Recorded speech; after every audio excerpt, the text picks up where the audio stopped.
You're listening to Lucid Cafe. I'm your host, Wendy Halley.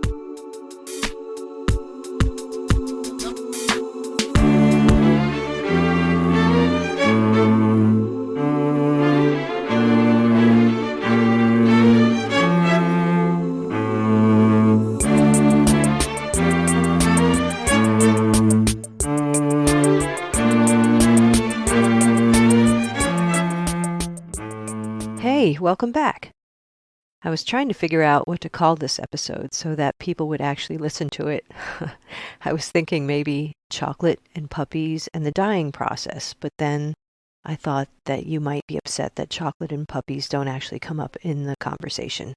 What my dilemma illustrates is a big part of the challenge we face in American culture. We just don't talk about death, which is really strange if you think about it because it's going to happen. Wouldn't it be cool if we could collectively take a very shamanic approach to death and make friends with it? I don't mean that we all start wearing black eyeliner and listen to goth music, although that would be kind of funny if everyone started doing that, but that we contemplate the reality of it so that we can die well, which is what today's episode is all about. But before we get to it, and since we're on the subject, I wanted to say a few words about my shamanic teacher and mentor, Hank Wesselman, who died on February 15th. Hank had a profound effect on the lives of many people over the last 20 plus years, mine included. I am so thankful that he was a part of my life and my crazy journey. He was an excellent, accessible teacher with a brain full of interesting stories and knowledge. You know, we don't have context in our culture for people like me who are mentally stable but have visionary experiences. Hank helped give me that context, as well as a solid foundation for an ethical shamanic practice. On a personal level, he was also incredibly supportive of me and my work, my writing, and that's meant the world to me. Back in 2003, I found a way to go to Hawaii for a training with Hank and his wife Jill. The bonus was that our group got to meet Hale Makua, the highly revered Hawaiian kahuna elder who had taken Hank and Jill under his wing and shared a lot of the deep mystical wisdom of the Polynesians with them so that they can share it with us Westerners.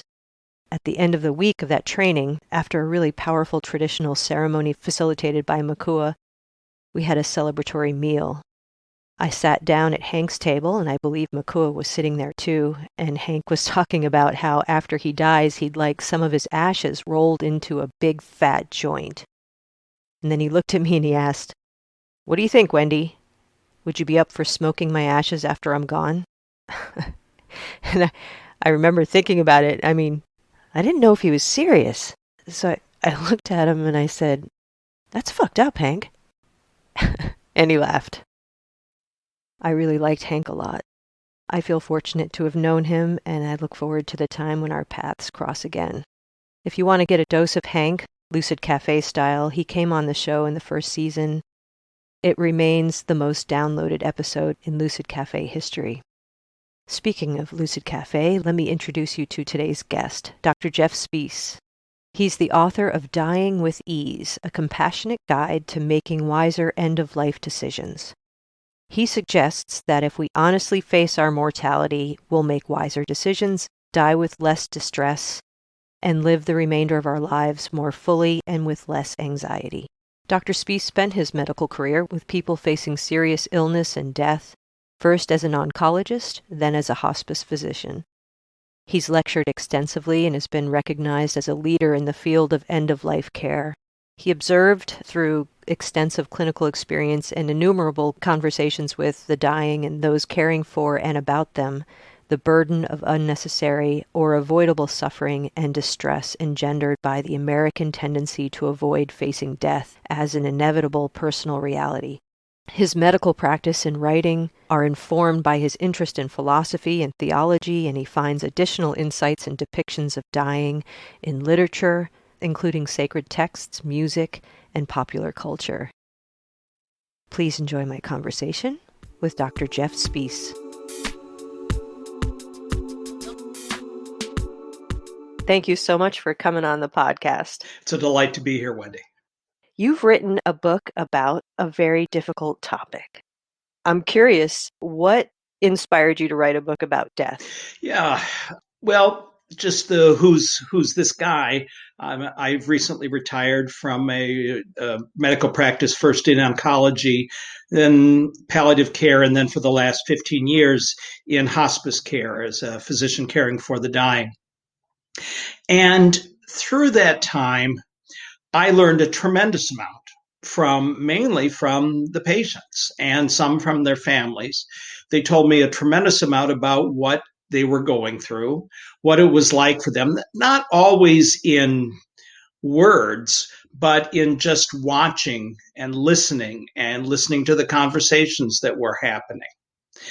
And I became convinced early on, and this is not new news, but I became convinced early on that Americans in particular don't do this very well. We don't do it very well. And I'm convinced that the reason we don't do it very well is because we're not honest with ourselves. We're really good at planning big events. Talk to any mother of the bride, they'll tell you, yes, we're really good at that. Or somebody who's got their child's sixth birthday party coming up and they've got to rent the bouncy house and everything like that. This is back in the world as it used to be. Um, we're good at planning this, but the most important thing we will likely do in our lives is to die. That's probably ranks number 2 behind being born. And we don't like to think about it. There's a lot of reasons we don't like to think about it. We can go down that road. But I'm convinced that if we just honestly recognize that this is something that's going to happen to us, it's something that we're going to go through, we could think about it, we could plan for it better, and we would do it better. And one of the things that the dying taught me is that learning how to die was teaching them how to live. They were learning what was most important, what their priorities were, that it's relationships and integrity with themselves and being at peace with their families and their greater community and the transcendent. And realizing, man, I should have been paying attention to this a long time ago. I would have lived better. So it was just watching that, and I just learned so much that I thought, well, I need to at least write it down. I had a friend who was instrumental in some of the insights in the book who said, Jeff, you're writing this for yourself. And I didn't think so. But I found that I needed the messages just as much as everybody else. And I was fortunate that to be able to put it together in a way that seems to resonate with other people. And so I guess that's the not so short answer as to why I wrote a book about death and dying. Yeah. I agree 100% that it's a topic that we are not honest about in our culture. And it's a shame, too, because I think if you dive right in and face our mortality, that you can live a better life. Absolutely. Absolutely. I think that's absolutely true. It's always out there. And in the last, how many months now? 8 months now, it's been not so out there. All of us have taken actions. Well, I guess I can't say all. Anybody with a brain has taken actions to, they're one half your audience, has taken actions to not die or to perhaps think about their own dying when it's out there and staring you in the face. This has happened over and over through history. In the Black Plague, in medieval Europe, there were some amazing works that came out of that time as people were really as society was faced with their own death. I think Americans are a little worse at this. I mean, everybody's bad at it, but I think Americans are worse at it because we are the can-do people. Our American psyche is that we are the pioneers, the conquerors of the continent, the manifest destiny image, the cowboy, the self-made person. That's who we are. We are in control. And dying, we don't get to control that. It's going to happen, and we can't do anything about that. The only thing we can do about it is to speed it up.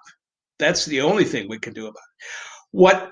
What I wish we would do is then to recognize, well, let's take charge of what we can take charge of, which is what happens before then. What happens in that period before you die, that whether that's 2 days or 2 weeks or 2 years, to make that time be the way that you want it. And that's what we can do. And in order to do that, you have to be honest with yourself and know that you will go through it. The sudden death, the just drop over of a heart attack, is the significant exception in America. Yes, it does happen, and sometimes you get shot by a drive-by. So sometimes it just happens. But most of us will die after a period of declining health and worsening illness and increasing frailty. So you can see it coming. And the choices that you're going to make in that time for your healthcare are probably not the choices you would make when you're 35 and got a bunch of school-age kids. But you have to know that that's going to be there, and to think about what those choices and what that life should look like. In your book, you talk about the importance of having a good death. Can you talk a little bit about that? Yeah, I think it's different for each person. There are several ways that it's been proposed, but I like to think about it as dying. Well, we say we want to die on our own terms. And I think that is dying well, as long as we know what our terms are. A lot of times people think, well, my own terms for dying is I don't want to do it. But that's not exactly a realistic thing. I think dying well, or a good dying. Death, I'd rather we didn't use the word a good death or death, well, because death is just kind of that thing that happens. It's the dying process that we can affect, although I'm not going to piddle on those kind of words. There's a couple ways I would go at this. The first is from a personal standpoint, that I think a good dying is one that happens with dignity and integrity. And dignity is different for each person, but some of it is physical. I don't want to lay in a poopy diaper. I get that. That is not, most of us don't think of that as dignified. But I think the essence of dignity is to be the person that I am, and to be that person until I die as much as possible. And sometimes one way to do that is to communicate who you are before that time, or as that time's developing. And that's kind of legacy work.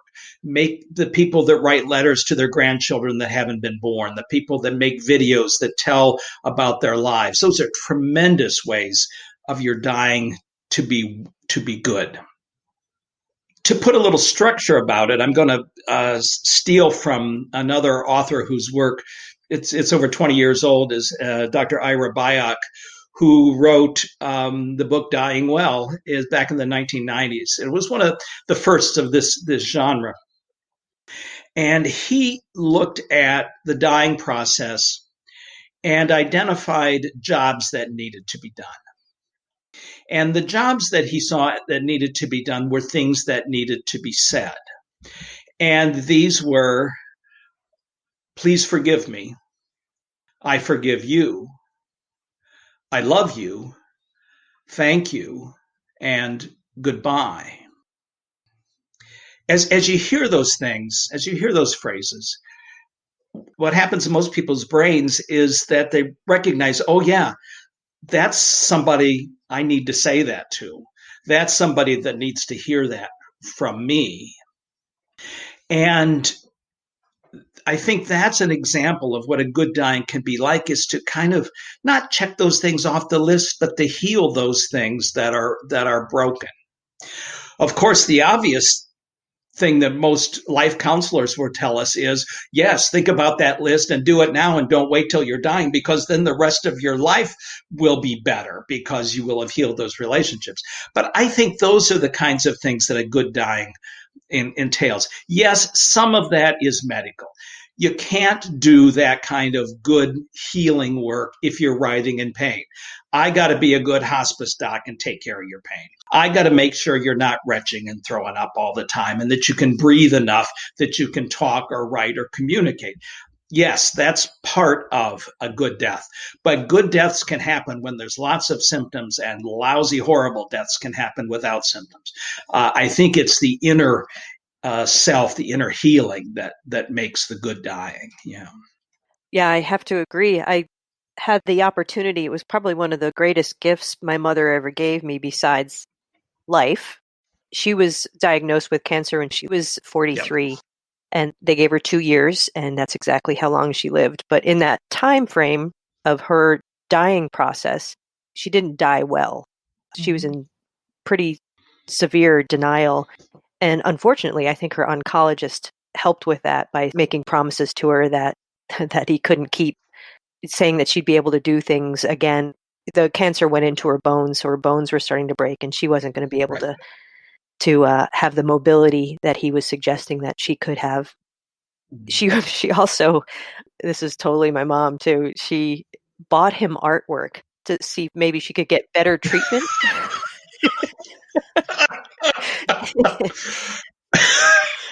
Oh, that's good. It's usually cookies, but that's usually the currency.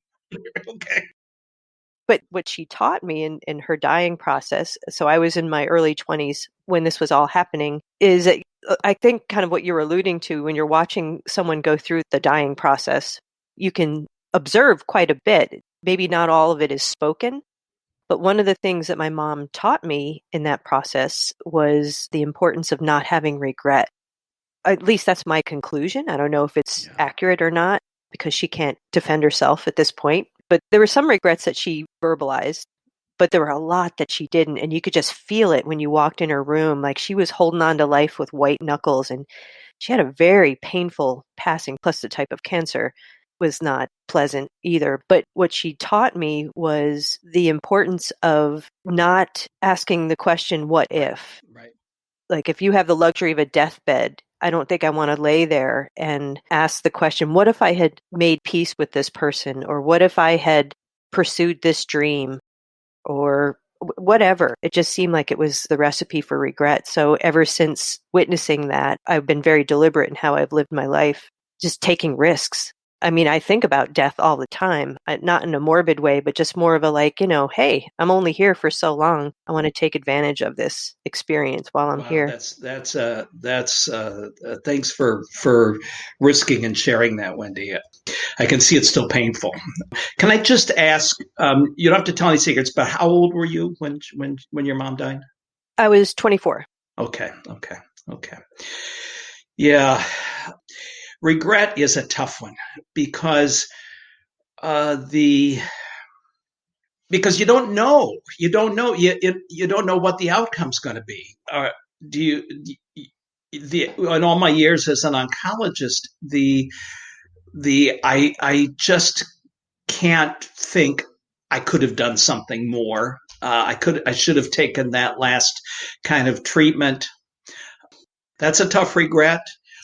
More often it works out the other way, but that they regretted that they did. But you just don't know. You just don't know what it's like to be a woman in her 40s. I tell you, almost every oncologist will tell you that those white knuckles, younger women with children hang on to life desperately, and because that's who you do, what you do. You're a mom. You take care of your kids. I have to be here. That is a tough. Those are tough. My brother was 17 when she died. Yes, and of course he was a perfect teenager, because all 17-year-olds are. You hope that things. Yeah, it was a tough time for the family. Nobody was having much fun. I get that, Wendy, but I'm really happy for you that you were able to identify some positive and something to inform your living, and I think that's great, and I think that's kind of what the big point is that if we know dying is real, that I like, the bank robber thing. Nobody gets out of here alive. That it can inform living in a good way. It doesn't mean that you got to be, sad all the time. Because it knowing that life is temporary makes it more precious, and we tend not to waste it as much if we know that we only get this much. I was really surprised in your book when you were talking about the things that people Yeah. want when they're dying, that the most important end of life request is to be kept clean. This was from one study, and it's interesting. Those are the kinds of things that you don't know unless you're there. We all assume that all of us in hospice and palliative care medicine assume that all the things that we do are right and that they help, and I think they do. What I think that all of us, whether it's docs or nurses or clergy, we're really good at giving answers. What we'd be better at is if we ask questions, because the answers are usually inside the person. If I'm giving a medicine or doing an intervention and I'm totally missing the point of what's really bothering the person, then that's really not helpful. If I'm an oncologist and all I talk about is the next chemotherapy, when the concern is, well, okay, but in 2 weeks, my daughter's going to have a baby and I want to feel good. I have to know that as the doctor to know how to administer drugs better. Do I wait for 2 weeks for the next chemo so that mom can feel better, grandma can feel better for the next baby? That's maybe not the best example, but you're right. And the reason I used that study, it was from 20 years ago, in which seriously ill patients with cancer, their oncologists and other professionals were asked what's most important, what the most important aspects of life at the end of life. And that was the one that comes up as number one for the patients, is to be kept clean. And it wasn't even on anybody else's radar, the professionals' radar. Other things were agreed to: not having pain, having a nurse that they can trust, having somebody to know, to be honest with them. That those are things we can kind of agree on. But if we don't ask people what's important to them, we never learn. And that's why I think that's where this book came from, is because I listened to people for the last 40 years. And of course, my wife will say, and you could have listened to me a little bit better, maybe. And I'll give her that. That's true. That's true. And you said, what, honey? What did you just say? I said, oh, yeah, who are you? And sorry, but and they resonated, and I saved things. Sometimes I wrote down stories, but sometimes there was just a connection made. Like, yeah, this is what this is telling me, and I'm learning from this. This is another great piece of advice that anybody can have, which is well, okay, I'm going to go visit grandma in the hospital. What should I say? I'm going to, this is tough. My neighbor is now on hospice care. I don't know what to say when I go there. And there's the line I like is, don't just do something, sit there. And the answer is just be present and let them determine the agenda. I love it. Presence is the thing. So yes, it's okay to bring a casserole and a pie as long as you can cook or bake, and that you ask ahead of time, because some people don't like throwing food away. And so, but just presence is the greatest gift that you can give somebody who's in that situation. That's a great unless point. They hate you, and then your presence is not good. Yeah, that's a great point too. I'm sorry. I was just going to say, I think that is really anxiety provoking for people visiting someone who's in hospice. I don't know what to say or do. It's awkward. It's really anxiety provoking. Right, right. You don't have to do anything. You don't have to say. Just show up is good. At least before Corona and after Corona. Then you can, yes. Yes, Now exactly. you You can't got to show be up. safe. Now you can't. Now we can't show up, which that's It's another gigantic. whole It's very gigantic. sad experience. I have talked to some people who work in nursing homes right now who are saying that unfortunately the residents are dying at a faster rate because of the lack of contact Right. with their family and loved ones. Yeah.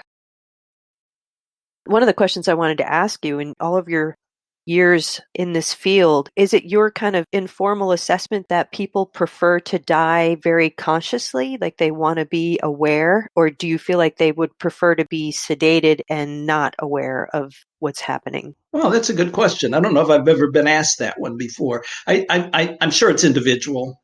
I think people want to be aware if being aware is a positive thing. If they're able to be interacting uh, and getting something or giving something in that time. The people that I think probably don't want to be aware are the ones that are done and living doesn't mean anymore. When all that's left is the existing, and often the existing with some symptoms they just as soon not deal with, or some discomfort, then I think that they probably prefer to be sedated. That's a really important conversation for for was a real important conversation for me to have with patients and families, is especially if there's significant pain that needs to be relieved and the pain meds are going to make them sleepy, is which is more important to you. And sometimes the answer is it depends on the day. Today is a lousy pain day, but tomorrow my nephew gets home from Iraq, so today let me sleep, tomorrow I need to be awake.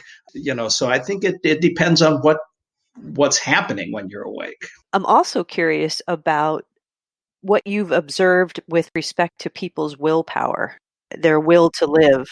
Yeah, that's a good one. Certainly, there's a hospice belief that will to live or lack of will to live affects how long people live.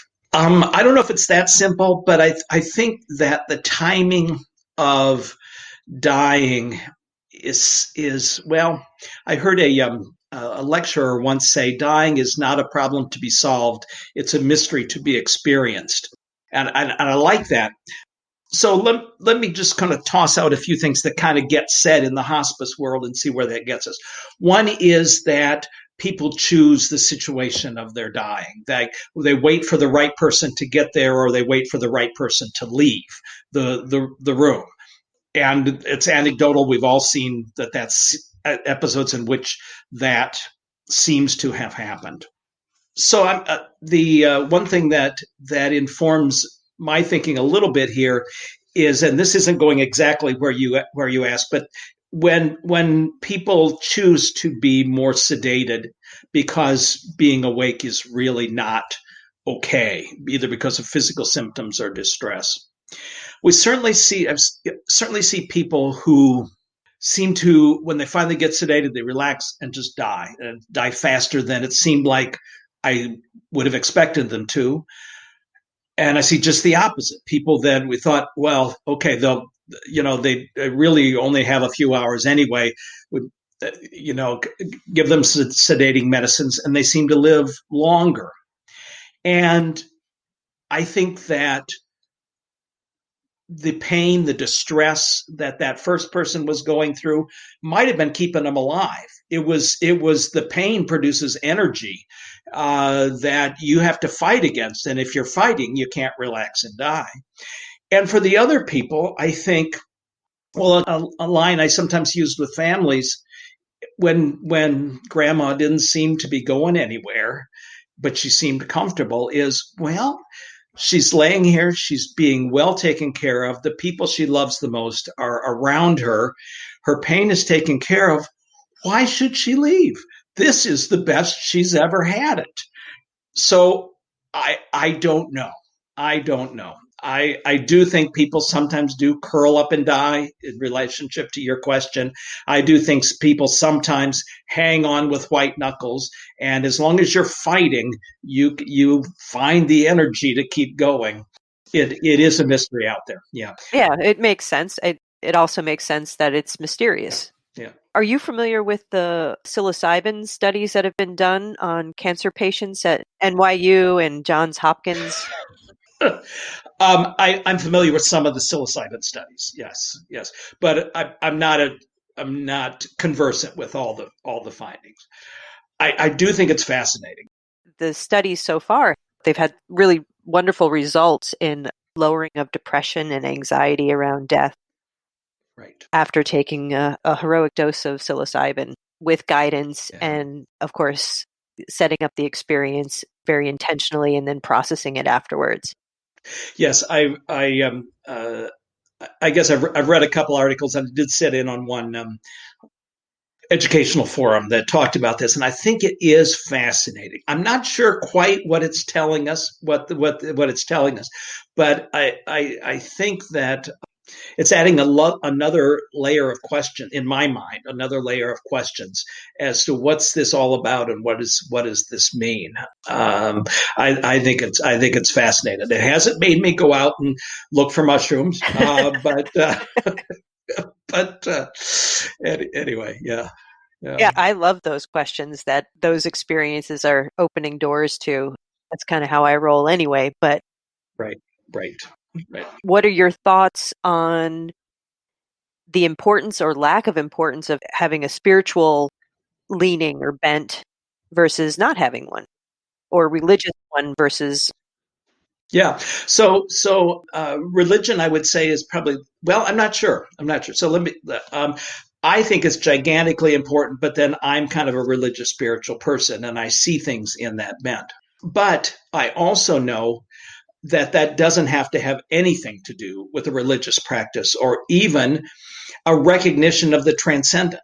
I think that spirituality has to do more with depth and meaning and relationship, and I think that relationship is relationship perhaps with this transcendent or with the divine, relationship with the creation, the cosmos, and the other, and the relationship with myself.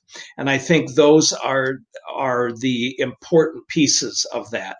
For a lot of people, that gets expressed through a religious practice.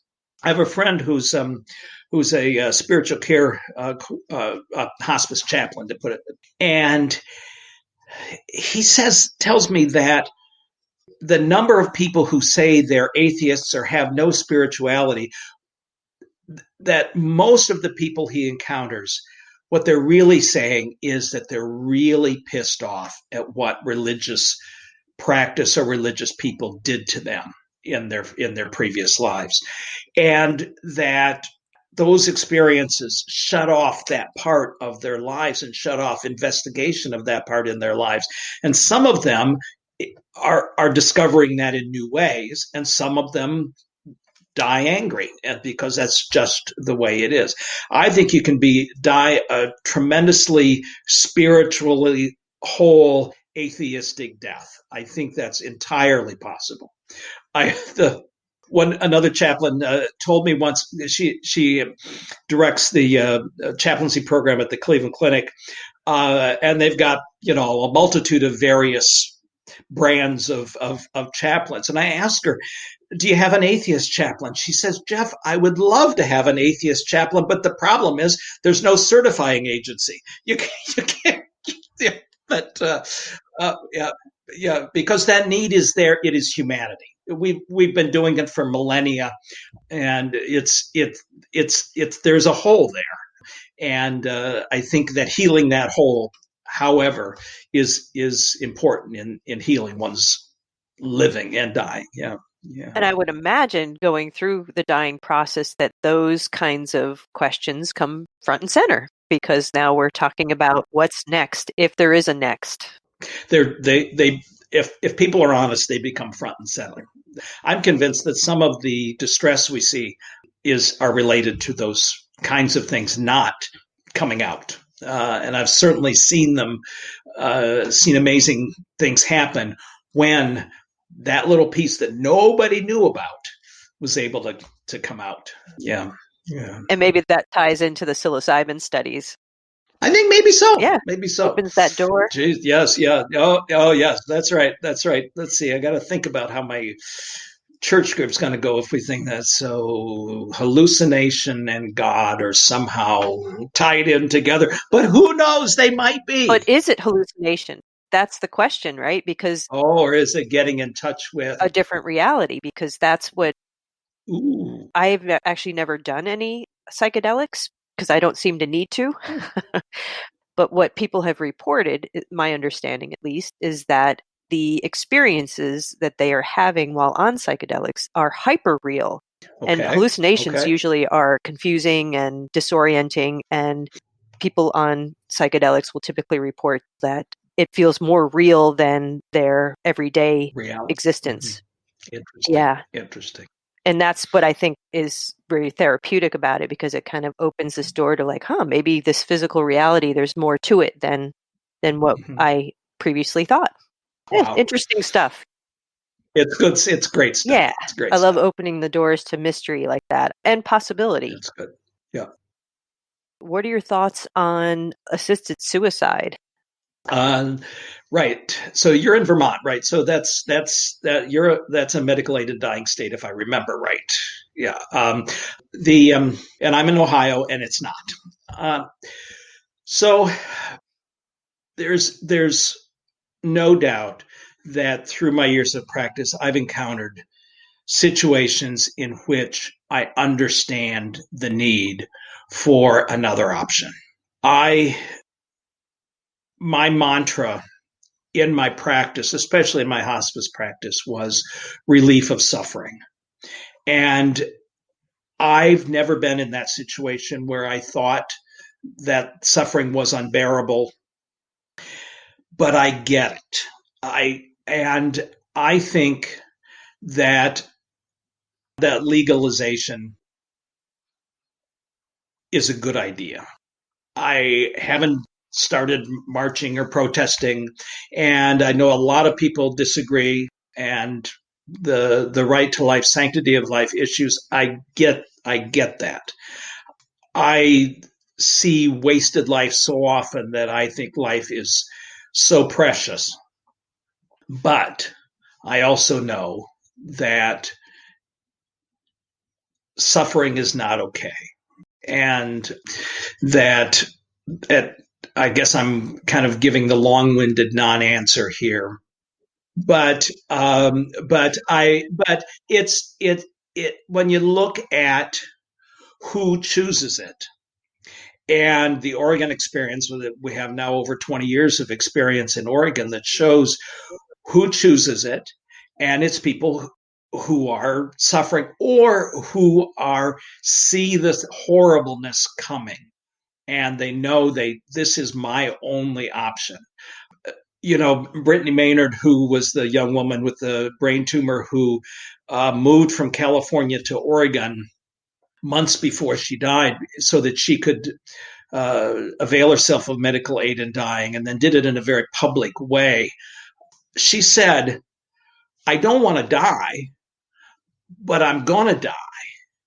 And it has to be on my terms. And and it's not mine to say that her terms are not the right terms. It's not for me to judge. And so I think that it's not wrong for us to be more compassionate as a people, to understand that we may not understand what people are going through, but that compassion and relief of suffering is more important. Yeah. So that's where I come down, I guess. Yeah, I think that's a beautiful response. I mean, it seems fair. Yeah. Like each person should decide how they want to go. And for what it's worth, all of the slippery slope arguments, all the things of all the doom and gloom that were going to happen when Oregon legalized this back in the 90s haven't happened. And I think that we have shown that the way they set this up just shows that it is possible to respect life and embrace life in all of its forms, including the ending of Yeah. it. Yeah. So, in writing this book, what has it done for you personally? Oh yeah, yeah, yeah. I think it's opened my eyes more to mystery and paradox. That the the character that I begin and end the book with is Socrates. And don't let you people in the audience, don't let that turn you off. It's okay. It's not a book about ancient history. It's not. Good disclaimer there. Yeah, that's right. That's right. And Socrates' wisdom, he said, came from the fact that he knew he didn't know. The more I wrote and the more I researched and the more I learned, the more I realized that there's this gigantic mystery that we don't understand. An interviewer last week asked me, why is dying in America treated as a medical event and not a spiritual event? And I thought that's a tremendous question, because death is treated as a medical legal thing. You're alive here, you're dead there, and we regulate everything around that. But for the person going through it and for the family sitting there, that's not what it's about. It's a personal, human, spiritual event. And That it is a great question, though, because I think that's a brilliant question. when most of us are thinking about death, Yeah. we're probably thinking about the medical aspect of it and not the spiritual aspect of it. Yeah. The spiritual piece sometimes gets trotted out in the cliches. Well, they're in a better place; they're not suffering anymore. He's with his wife and things like that. And those things may well be true, and I hope they are. But I think that is the essence. I really do. I think, and maybe it's your psilocybin stuff, and maybe it's, I don't know what it is, but I do think that maybe it's the dark matter that we don't know what it is. That is all the stuff of the cosmos. I'm just increasingly fascinated by mystery, and that's what it's done for me. Have you had any experiences in your hospice work that have gotten your attention that seemed maybe anomalous? Or so every hospice person has the stories. I don't have as many, but I've certainly there's maybe not one coming to mind. I've heard them, I've seen them, and I don't know what to make of them. I know what I think they mean, but my scientific mind says, well, okay, if I sitting in the room and she's reaching out, she seems to be smiling, she's seeing someone, maybe even calling a name, and it seems so wonderful. Then what do I do with the woman who reaches out and is screaming and is agitated? Is it the same thing? I don't know. I don't know. What I know is that if it's positive and wonderful, I embrace it and let it happen. And if it's horrible, I kind of, as a doc, feel like I got to make it go away. And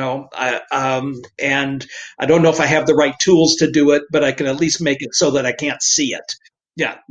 Yeah, I think we could all use you as our hospice doctor. There's plenty of good ones out there. I've got mine picked out. It's okay. So you have been doing some planning for your demise, huh? Not as well as I might. I wrote a blog a couple months ago, because 5 days after we had our twin 7-year-old granddaughters up for a week in July, and we flew them back home. We flew down with them and then flew back. 5 days later, I woke in the middle of the night with high spiking fevers and chills and sweats, and I don't remember if I could smell or taste. I don't remember. Wasn't terribly short of breath, but I was sure I had COVID. I thought, oh my God, here we go. All the things were going through my brain about what might this mean. There were two things that I remember about that. One is that I found myself worried about the things that I hadn't planned for. Oh, gee, Pat doesn't know how to do the finances very well. That I haven't talked about this. I never made those arrangements with a funeral director. I don't. Yes, I've got my will and my advance directives, but that's all this stuff I haven't planned. The other thing, though, that I hope is real. I'm not sure if it is, but I hope is real, is that I wasn't afraid. I don't know. I obviously didn't die because we're having this conversation right now. Indeed, we are. Yes. Yes, yes. So I don't know if that means something from when it really is time to happen, but I hope it means something. That being present with mortality and dying means that there's less fear. And I think that's true. I think that's true. I certainly hope so. It makes sense to me to go into the experience with your eyes wide Yeah. open and your heart wide open. So, what are a few practical things that you would highly recommend people do to prepare Sure. Sure. There's some. besides buy your book? Oh yeah, sure. Buy my book because there's a list in the end in chapter 8. But yeah, so that the some of it's just the practical stuff. Uh, uh, do you have a will? Do you have an estate plan? What are you gonna? Who gets your stuff? Now, maybe you want to think, well, I'm not gonna have a will. I'll just be out. I'll just watch them fight over it. Then, if you want to do that, that's okay. That's okay. Maybe it'll be entertaining. I don't know. It makes for great Agatha Christie stories. The No, do you have your advance directives done? Every state has provision for living wills and healthcare powers of attorney. Have them executed. It's just important. Those are decisions that you need to make. But more importantly is have conversations about that. If you naming someone as your healthcare power of attorney and then never talking to them about it is not a helpful thing. Someone who is acting in your behalf is supposed to choose what you would want. They're not supposed to choose what they would want. They're supposed to choose what you would want, and they need to know what that is. So have those conversations. I think those are probably the most important things to do. But it probably makes more sense, though, to have it written down It because does. someone might refute it. Another family member might say, I don't believe that my loved one really wanted that. The more you can write down and document, the better off. But the more conversations you can have, and for several years, the hospice world suggested that the Thanksgiving table was a great time to have those conversations. I think that's when you're supposed to talk about politics, right? Anyway, well, it depends. So right. So we instead of the adult table and the kids table, you got the red table and the blue Yes, table. That's exactly. yeah, Yes. I get that. But family conversations, they're hard. They're really hard. Somebody doesn't want to do it. I get that. I've been through it with my parents. It's not easy. These are not easy things to do. But conversations really are good. And I do think that whether it's my book or somebody else's, there's lots of them. And there are other resources out there, the Conversation Project, which is online, or the death cafes, which you can hook up with online, to encounter your own dying in more than just an intellectual way. Because as we talked about a little while ago, Wendy, the dying is a personal, spiritual thing, and it's an emotional thing. And I think encountering some of those emotions is a good thing. That's why I included some things in my book about that, to try and get people in touch with what it might feel like. Because I think if the first thing is anger, then if I feel that now, then maybe I won't be so angry later because I've already dealt with it. Yes, it's unfair. I get it. Life sucks. That's just the way it is. But maybe I can get over that, and that makes it easier when it happens. So that's a list enough for, if you do that little list, you've done more than 98% of Americans. So do that. Beautiful. Well, that's a great note to wrap up on. Besides the quote, I love the quote you have in your book: the most common cause of death is being alive. That's the one. That's the one my daughter picked out. She was reading it and texted me. And said, "This is hilarious." I thought, "Okay, good. My daughter likes I my book. love it. It's good." And on that note, let me thank you very much for coming on. It's been a delight, Wendy. I appreciate your insights. They're great. Well, thank you, sir. Do you have a website? Do you have a way for I people to do. I contact do. you? Right. Right. That is the best. That is the best one-stop shopping for me. drjeffspiess.com, drjeffspiess.com, and links to the for the book are there, but that's where my blog is. That's where the little bio stuff is, and the contact page does go directly to my inbox. So I'm happy to hear from people. Yeah. All right, lovely. I will put a link to your website in the show Sure. notes. Thanks. But yes, I think this is really important stuff, and I'm glad that you wrote the book, and I'm glad that you're out there talking about it. I think the more we talk about this stuff, the less frightening it'll become. Yeah. Great. Yeah. So good work, sir. Thank you very much. Thanks, Wendy. It's been a delight. I think I just spoke with the sweetest medical doctor I've ever met. I hope this conversation sparks some ideas on how to start making friends with your mortality. I've included a link to Jeff's website in the show notes so you can check out his blog and get a copy of his book, Dying with Ease. Thanks for listening. Thanks for letting your friends know about Lucid Cafe. Thanks for subscribing. Thanks for everything. Until next time.